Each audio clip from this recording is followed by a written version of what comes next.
We just came into it saying that we had to play together, try to build momentum going forward with our last few games, trying to build momentum going into the tournament and everything. Before a game, does the coach say, look, these are the specific things I'd really like to see you guys show tonight? A couple key points was that we knew coming into the game that they got 13 offensive rebounds a game. So he stressed boxing out and just being aggressive, rebounding, and everything like that. DJ, is it kind of tough playing in a game like this? There's no way you're going to put the same electricity into it as you would a conference game. Certainly not what the type of game that you were playing in on Saturday. Is it a little bit tough to get ready for a team like this? For myself personally, I would say no, because I played a lot of games like that. I wouldn't say in college, but like as far as high school or AAU, like games that that you should come out on top. It's tougher to get your team, everybody else, on the same page as far as coming out and treating them like because anybody can be beat. So we have to treat every team the same, So that's the thing. We just gotta be able to have everybody mentally ready and playing hard and doing what we can do early, so we can just coast through the game. Anything that surprised you about them in terms of what they did or their competitiveness? No, we watched the film on them and same exact stuff. Offensive rebound, high motor defense, and denying and pressure and deny. So, not really, nothing really surprised me from them. Trey, what any certain areas you can point to as maybe you did well tonight that you can continue and do well against Denver or down the stretch here? As a team, I think we're playing more together now. Everybody's touching the ball. We just keeping everything in good motion. In practice, our coach has been stressing, move, replace yourself in the motion. So everybody's just constantly moving around and everything like that. If I think we keep the defensive intensity up and just keep the motion flowing, then that's what we need. Any more questions? Trey, just something about Denver. What kind of team were they? Well, we all know they run the Princeton offense, and they try to wear you down, try to get you down to the last couple of seconds in the shot clock. So the game will be way slower, less possession. So we just got to want to play against it and want to defend that and want to know the game plan that we're coming into and know what's going to happen. And hopefully as a team we can all lift up and play together and get the job done. Well, solid W tonight. It's always difficult.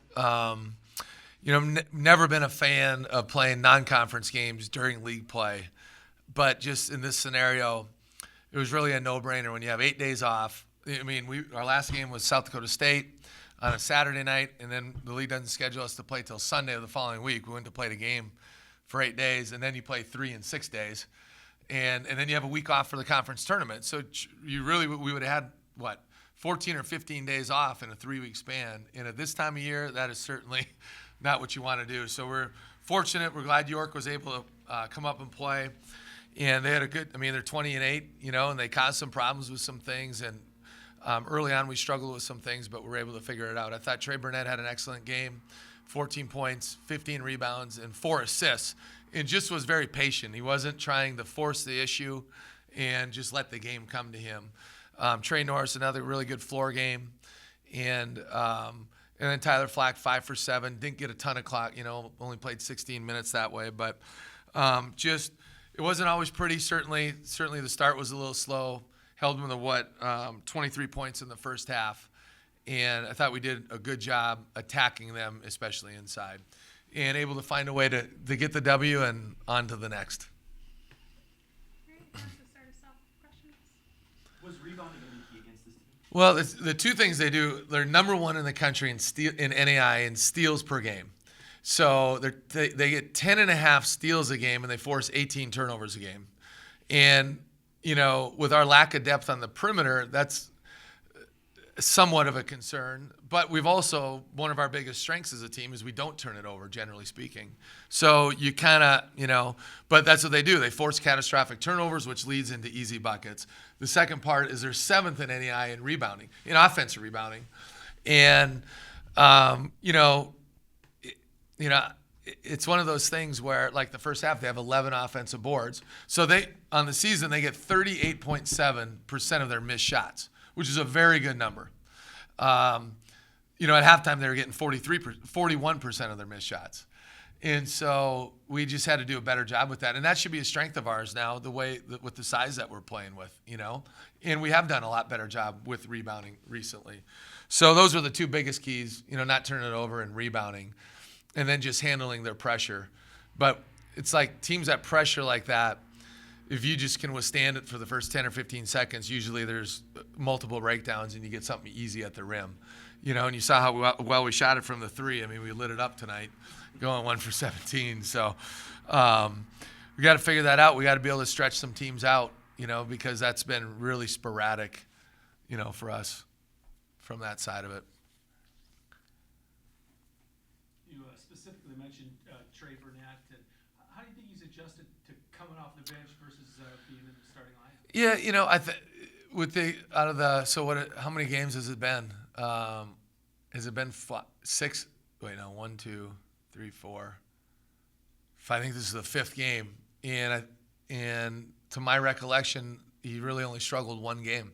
I thought he's played better. He's played more minutes. He hasn't been in nearly as much foul trouble, and that's a hard thing when you're not used to doing that. You know, that's it. But I give Trey a lot of credit for handling it the right way, and he's responded well.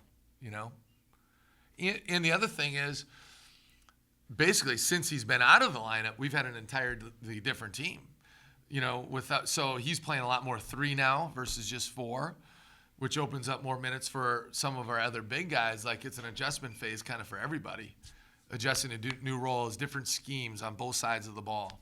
You know, but he's done a good job with it. I got to tell you, Joe Glenn.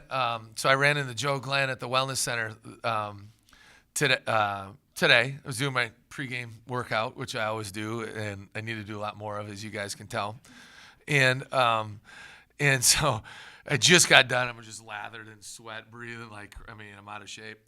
And Joe says, Coach Glenn's like, you know, I got to tell you, I'm 1-0 against York College. I'm like, what are you talking about? So back in the day, he was an assistant football coach in his 20s at Doane. And, you know, way back then, he was an assistant football coach and an assistant basketball coach, but he was the head JV coach. So the old Doane Tigers, I think they're the Tigers, went right into York College and beat up the York College JV team. And so he was beating his chest. I'm 1-0 against York. What are you? So he put the heat on. And I had to think about that for about 7 hours. You know, just like, oh, geez. So anyway, we got a little Coach Glenn in there. So that was always fun. What are some things that you have to do against Denver? It's a tough one last time. Yeah, and that's what we talked to the team about after. You know, we've found a way to win this game. It wasn't always pretty. There were some good things, but it's on to the next. And we are in the heart of the conference tournament. Well, the end, obviously. And we've said all year we want to finish with a flourish and play our best at the end like we did last year. And we owe Denver. I mean, Denver really exposed us in a major way in all walks of the game. I mean, we showed clip tape of last year at here, where I believe it was 9 times I heard Jay Elson on TV where they were scoring like within 4 seconds or less on the shot clock. So we watched every one of those clips at Denver. Well, like in the first 4 minutes, before the first media up there, 3 times they scored 3 or less seconds on the shot clock. At that time, they were shooting 58% from the field, number 1 in our league, which is a phenomenal stat. They turn it over more than they typically do for a Denver team. But you got to play incredibly disciplined for 30 seconds. It was like this second slowest team in the country in terms of possessions a game. And then 2, we didn't handle their matchup zone very well. Part of that was I think we were 3 for 15 from the 3. So it's such a low possession game. You're shooting 15 threes, which is probably about right. But when you make 3 of them, you're just not stretching them out. And they're just a whole different animal to prepare for. And over the course of our years, when I was at Colorado State, one year we played 7 teams that played the Princeton. We know how to prepare for these teams, but you just gotta be really sound and just make them, you just gotta finish possessions on both ends of the floor. So they're playing, after they beat us, they won, I think, 3 out of 4, something like that. They've been playing pretty well. So, it's a huge weekend for the Yotes. I mean, our women are playing Thursday and Saturday against South Dakota State. It's a huge game for us. I think we're 1 back of them, so we can climb. I mean, we're 1 game out of 6th, right? We're 2 games out of 9th. And so we have a golden opportunity in front of us to really hopefully finish this thing out right in the Dome with the rich tradition of USD basketball and all the games we've played here. And, I know they're honoring so many former basketball players on both sides, women's and men's, and we hopefully have a great crowd and just celebrate. And we need to finish this thing up right. It's what a great tradition, and it should be a fantastic weekend for the Yotes. And that's a big reason. That was a huge part of the draw for me, selfishly wanting to come here because of the rich tradition here and so many fantastic players and so many fantastic teams. And it's kind of an end of an era, right, with the Dome and onto the new era in terms of the new arena. One other thing, I'm doing this story on DJ. I guess looked like he had kind of a rough game on Saturday, but overall he had 7 games in a row in double figures, and it looked like he kind of this year has figured it out, become kind of that consistent player that maybe you saw flashes of last year. Yeah, I mean, he's really come a long ways. I mean, we all saw him last year, and not that he was a bad player. He sparked us some games, but he was limited with some things, certainly. And I'll tell you, he got his rear end in the gym this summer. And you don't get to the top of the mountain by accident. And he's not at the top of the mountain, and I don't know that he's even close to scratching how good he has got a chance to be. But he worked his butt off this summer. I mean, he put in the time. I think there are a few guys that really kind of helped him, mentored him, and I think Tyler Larson was one of those guys. And just say, you got to put in the time, and DJ's always there's just something about him that's hard to explain, but I think he's got it. And he's a really competitive guy. You can challenge him. He can take tough coaching. You can ride him. You can, last year he wasn't always like that, which is typical for freshmen. Sometimes they think they got all the answers and and their ego takes a hit because they're used to being kind of the guy in high school or AU or whatever it might be. But he's really responded. He'll compete and compete and compete. And now he's never played this many minutes before. He's never logged this kind of, and now he's not a secret anymore either. You know what I mean? So now you're on the scouting report and, and he's got to play more minutes now, right? With our, it's Norris and Kasperbauer and Davis and Burnett. And that's kind of what we've been doing at the 1, 2, and 3. So, but proud of where he's come up to this point, but he can get a lot better, and he will.